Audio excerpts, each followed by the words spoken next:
September ৩০, ২০২৪ Sheikh হাসিনার ১৫ বছরের শাসন ক্ষমতা থেকে উৎখাতের ৫৫ দিন পরের ঘটনা। আমেরিকান এক পত্রিকা দ্য গ্রে জোনে প্রকাশিত হয় বিতর্কিত এক রিপোর্ট, যে রিপোর্টে কিছুটা হলেও নড়ে চড়ে বসে বাংলাদেশের বর্তমান রাজনীতির নানা পক্ষ। তবে এই রিপোর্ট নিয়ে দেশীয় মিডিয়ায় খুব একটা আলোচনা না হলেও বিভিন্ন সামাজিক যোগাযোগ মাধ্যমে এসব নিয়ে অল্প স্বল্প ডালপালা গজিয়ে ওঠে, যেখানে বিভিন্ন তথ্য এবং নথিপত্রের রেফারেন্স দিয়ে বলা হয় বাংলাদেশের নির্বাচিত সাবেক প্রধানমন্ত্রী শেখ হাসিনার সরকার পতনে বড় শক্তি হিসেবে কাজ করেছে আমেরিকান সংস্থা USAID। শুধু তাই নয়, আমেরিকান এই সংস্থার সঙ্গে একযোগে কাজ করেছে আরও দুই মার্কিন সংস্থা IRI এবং NED, যাদের গোপন এক পরিকল্পনার অংশ হিসেবেই বাংলাদেশের রাজনীতিকে অস্থিতিশীল করার লক্ষ্যে বিপুল পরিমাণ অর্থ ব্যয় করা হয়।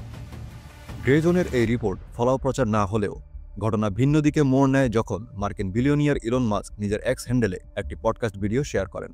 ফেব্রুয়ারির ৫ তারিখ শেয়ার করা সেই টুইট ভিডিওতে দেখা যায় মার্কিন স্টেট ডিপার্টমেন্টের সাবেক কর্মকর্তা ও সাইবার সিকিউরিটি বিশেষজ্ঞ মাইক বেঞ্জ USAID-এর কার্যকলাপ তুলে ধরেন। কিন্তু কি ছিল সেই আলোচনা, আর কি গোপন রিপোর্টই বা প্রকাশ করেছে মার্কিন গণমাধ্যম দ্য গ্রে জোন?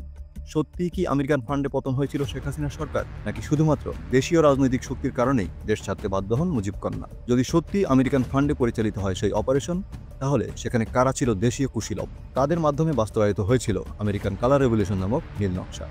ঘটনার গভীরে যাওয়ার আগে যে বিষয়ে সামান্য হলেও ধারণা থাকা প্রয়োজন, যে বিশ্ব রাজনীতিতে মার্কিন পররাষ্ট্রনীতি যেভাবে কাজ করে, মানে আন্তর্জাতিক রাজনীতিকে যখনই আমেরিকান লেন্স দিয়ে দেখা শুরু করবেন, ঠিক তখনই আসলে ভূরাজনীতির নানা মারপ্যাচের জট বোঝা সহজ হয়।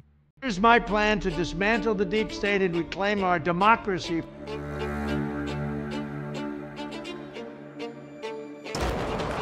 Years of war have devastated Syria. بالإعدام شنقا حتى الموت.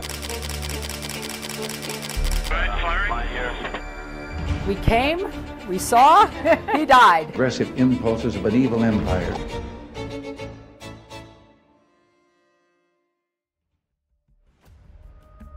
বিশ্বজুড়ে আধিপত্য বিস্তার এবং রাজনৈতিক প্রভাব খাটাতে ভিন্ন ভিন্ন কৌশল অবলম্বন করে মার্কিনীরা। কোথাও দাতা সংস্থার নামে, কখনো গোয়েন্দা সংস্থার মাধ্যমে, আবার কোথাও অন্য দেশের অভ্যন্তরীণ শক্তিকে ব্যবহার করে পরিকল্পনা বাস্তবায়ন করে। তেমনই এক মার্কিন পন্থার নাম USAID বা United states agency for international development. ১৯৬১ সালের ৩রা নভেম্বর যাত্রা শুরু করে মার্কিন এই দাতা সংস্থা, যাদের হাত ধরে বিশ্বজুড়ে আর্থিক অনুদান এবং নানা উন্নয়ন প্রকল্পের মাধ্যমে মার্কিন প্রভাব বিস্তারে ব্যাপক ভূমিকা পালন করে সংস্থাটি। মূলত বিশ্বজুড়ে দাতা সংস্থা হিসেবে পরিচিত হলেও দাতা সংস্থার আড়ালে নানা আয়োজনে সাজানো হয় অন্য দেশের অভ্যন্তরীণ রাজনীতিকে অস্থির করে তোলার পায়তারা। গণতন্ত্র রক্ষার নামে নানা দেশে সরকার উৎখাত থেকে শুরু করে আর্থসামাজিক অবস্থার পরিবর্তন ঘটিয়ে মার্কিন স্বার্থ উদ্ধারের জন্য বহুলভাবে পরিচিত USAID। তবে আশ্চর্যজনকভাবে আমেরিকার ৪৭তম প্রেসিডেন্ট হিসেবে শপথ গ্রহণ করার কয়েকদিনের মধ্যেই বিশ্বজুড়ে USAID-এর সকল অর্থায়ন বন্ধ করে দেন Donald Trump. USAID run by radical lunatics and we're getting them out. পৃথিবীর নানা দেশের বিভিন্ন NGO সহ বিভিন্ন সংস্থা এবং প্রতিষ্ঠানের কর্তা ব্যক্তিদের উপর যেন খড়গ নেমে আসে। এক কথায় গেল ৬৩ বছর ধরে যে ধারাবাহিকতা রক্ষা করে এসেছে USAID, তা ৩ মাসের জন্য বন্ধ করে যেন নতুন এক বার্তা দিয়েছে ট্রাম্প প্রশাসন। পাশাপাশি উঠে এসেছে মার্কিন আরও দুই সংস্থা IRI এবং NED-এর নামও, যাদের হাত ধরে বাংলাদেশের রাজনীতির পট পরিবর্তন করতে ব্যবহার করা হয় বাংলাদেশের বিভিন্ন গ্রুপ এবং কমিউনিটিকে। এমনই এক গুঞ্জন উঠে পরবর্তীতে।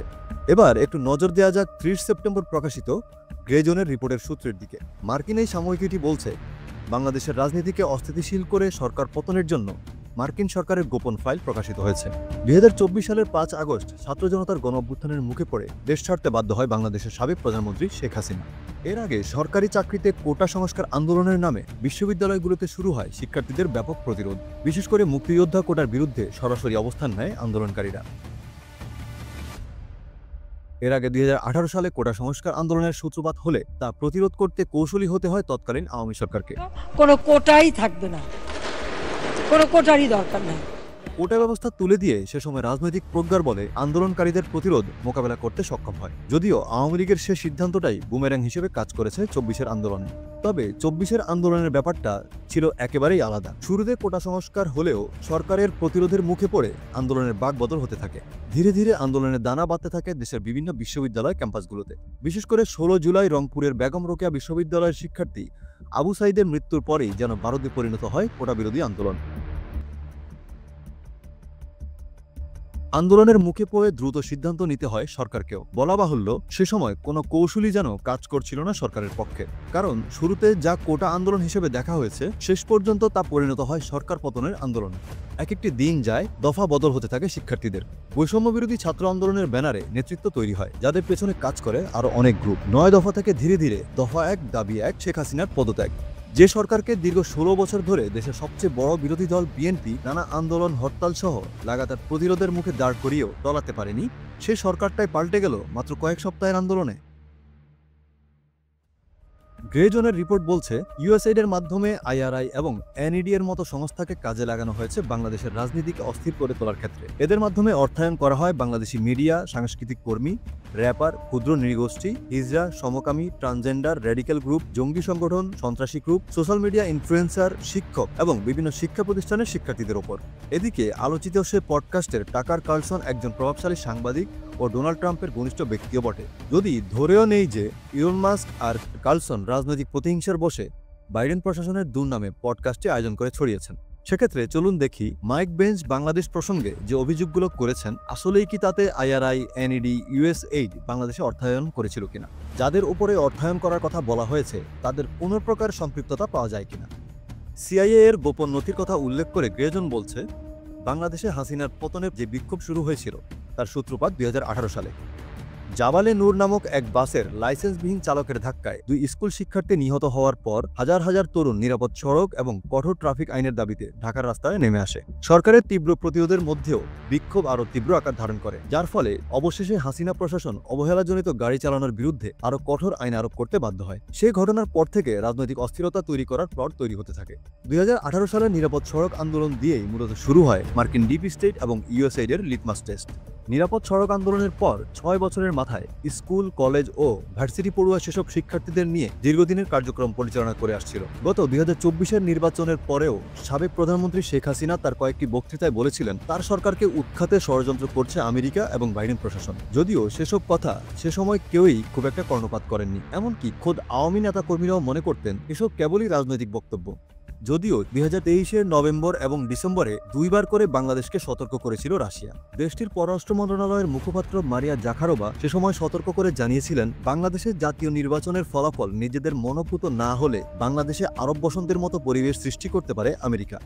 এখানে বলে রাখা ভালো যে এই আমেরিকা ও তাদের পশ্চিমা মিত্ররা মিলেই 2010 সালের পর থেকে মধ্যপ্রাচ্যের মুসলিম দেশগুলোতে গণতন্ত্র কায়েমের নামে আরব বসন্ত সৃষ্টি করে পঙ্গু করে দিয়েছে তিউনিসিয়া, মিশর, লিবিয়া, সিরিয়া, ইয়েমেন সহ বিভিন্ন দেশকে। হোসনি মোবারক, মুয়াম্মার আল গাদ্দাফির মতো দীর্ঘদিনের শাসকদের পতন ঘটে আমেরিকান ডিপ স্টেটের নীল নকশায়।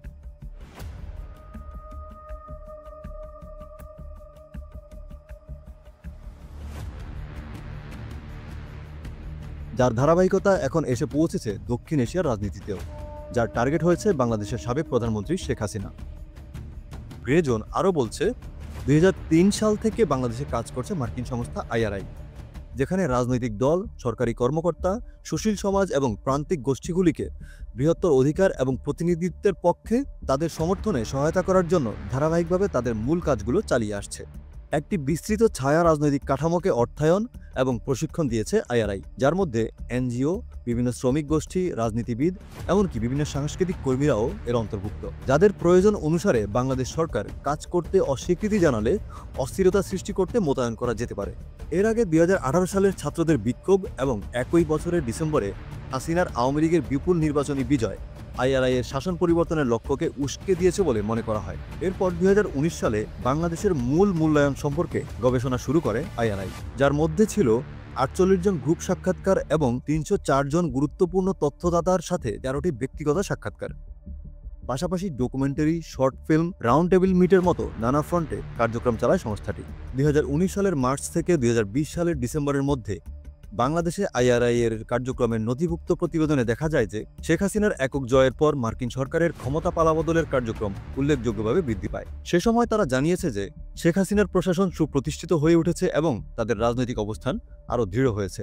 কেবল আওয়ামী লীগকে নিয়েই নয়, একই সাথে মার্কিন এই সংস্থার হাত থেকে বাদ যায়নি বিএনপিও। আইআরআই এই সিদ্ধান্তে পৌঁছেছে যে বিরোধী দল হিসেবে তাদের সমর্থকদের সফলভাবে একত্রিত করতে ব্যর্থ হয়েছে বিএনপি। রাস্তায় আন্দোলনকে উস্কে দেওয়ার যে চেষ্টা, সেখানে চরমভাবে ব্যর্থ হয়েছে এবং এটি রয়ে গেছে প্রান্তিক পর্যায়ে, যার ফলে বাংলাদেশের শাসন ক্ষমতা থেকে গেছে আওয়ামী লীগের হাতেই। এরপরও সে সময় পর্যন্ত বিএনপিকে ভবিষ্যতে শাসন ক্ষমতা পরিবর্তনের জন্য সবচেয়ে সম্ভাব্য দল বলে মনে করেছে আইআরআই। তবে এই রাজনৈতিক পরিবর্তন ব্যালট বাক্সের মাধ্যমে অর্জন করা যেতে পারে, এই ধারণাটি বিবেচনার যোগ্য বলে মনে হয়নি তাদের। বিএনপি যখন হিংসাত্মক, বিচ্ছিন্ন, অনমনীয় এবং প্রথাগত নির্বাচনে জয়লাভ করতে পারে না, তখন এর পরিবর্তে একটি বিস্তৃত ভিত্তিক সামাজিক ক্ষমতায়ন প্রকল্প প্রস্তাব করে আইআরআই, যা রাজনৈতিক সম্পৃক্ততার জন্য নাগরিক কেন্দ্রিক, স্থানীয় এবং অপ্রথাগত ফোরামগুলিকে উস্কে দেয় এবং দেশব্যাপী ছড়িয়ে দেয়। সিআইএ এর নথিতে আরও ব্যাখ্যা করা হয়েছে যে বাংলাদেশি বিক্ষোভকারীরা তাদের কর্মকাণ্ডের ভিডিও এবং ছোট ছোট ডকুমেন্টারি প্রচারের জন্য সোশ্যাল মিডিয়া ব্যবহার করে সফলভাবে কাজ করেছে। একই সাথে রাজনৈতিক এই অস্থিরতার খবর কভার করতে স্থানীয় এবং আন্তর্জাতিক মিডিয়াকে বাধ্য করেছে।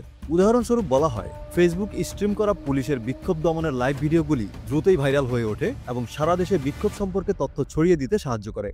এদিকে আইআরআই এর ফান্ডিংয়ে সবচেয়ে শক্তিশালী ভাইরাল কন্টেন্টগুলির মধ্যে একটি ছিল বাংলাদেশি ব্যান্ড দল কুড়েঘরের একটি প্রতিবাদী গান, যে ব্যান্ডের মেইন ভোকাল তাশরিফ খান, যাকে বৃহৎ ইন্টারনেট ভিত্তিক বাংলাদেশি সঙ্গীত ব্যান্ড বলে অভিহিত করেছে মার্কিন সংস্থা আইআরআই। এমনকি এই গান সম্পর্কে আইআরআই কর্মীরা উল্লেখ করেছেন যে তারা বাংলাদেশের তরুণদের পরিবর্তনের জন্য অনলাইন এবং অফলাইন সরঞ্জাম ব্যবহার করার জ্ঞান এবং দক্ষতা নিশ্চিত করার জন্য সক্রিয়ভাবে কাজ করেছেন, যা প্রাথমিকভাবে সরকার পতনের গতি বাড়াতে ব্যাপকভাবে ভূমিকা রেখেছে।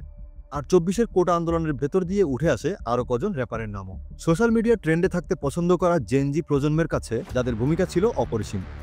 বিশেষ করে হান্নান এবং সেজান ছিলেন আন্দোলনে থাকা দুই উঠতি র্যাপার হিসেবে, যার মধ্যে হান্নানের আওয়াজ উড়া বাংলাদেশ এবং সেজানের কথা ক শিরোনামের গান দুটি সরকার পতনের আন্দোলনের সময় বেশ আলোচিত হয়। হান্নান ও সেজানের সঙ্গে বেশ পূর্বেই যোগাযোগ ছিল আরেক র্যাপার এবং আইনজীবী তৌফিক আহমেদের। এর বাইরে বাংলাদেশের বিভিন্ন ধরনের সামাজিকভাবে সচেতন শিল্পীদের নিয়েও কাজ করেছিল আইআরআই, যাদেরকে তারা শেখ হাসিনার ক্ষমতা পরিবর্তনের উদ্দেশ্যে অব্যবহৃত অভিনেতা হিসেবে উল্লেখ করেছিল। ফলে জুলাই আন্দোলনে বাংলাদেশের বিভিন্ন সাংস্কৃতিক কর্মীদের একযোগে মাঠে দেখা যায়। যদিও সে সময় সাধারণ মানুষ এসব শিল্পীদের রাস্তায় আন্দোলনে নামতে দেখে উদ্বুদ্ধ হয়েছিলেন, কিন্তু সাধারণ মানুষ জানতই না এই গল্পের বাইরেও আরো বড় এক গল্প আছে, যা পরিচালিত হচ্ছে American deep state, USAID, IRI, NAD এর মতো সংস্থার অর্থায়নে। কেবল সাংস্কৃতিক কর্মীরাই নয়, আইআরআই এর অর্থায়নে যুক্ত হয়ে এই আন্দোলনে জড়িত ছিল 3টি প্রান্তিক সম্প্রদায়, যারা অর্থনৈতিক বৈষম্যের ইস্যুতে আচমকা প্রেসার গ্রুপ হিসেবে কাজ করবে।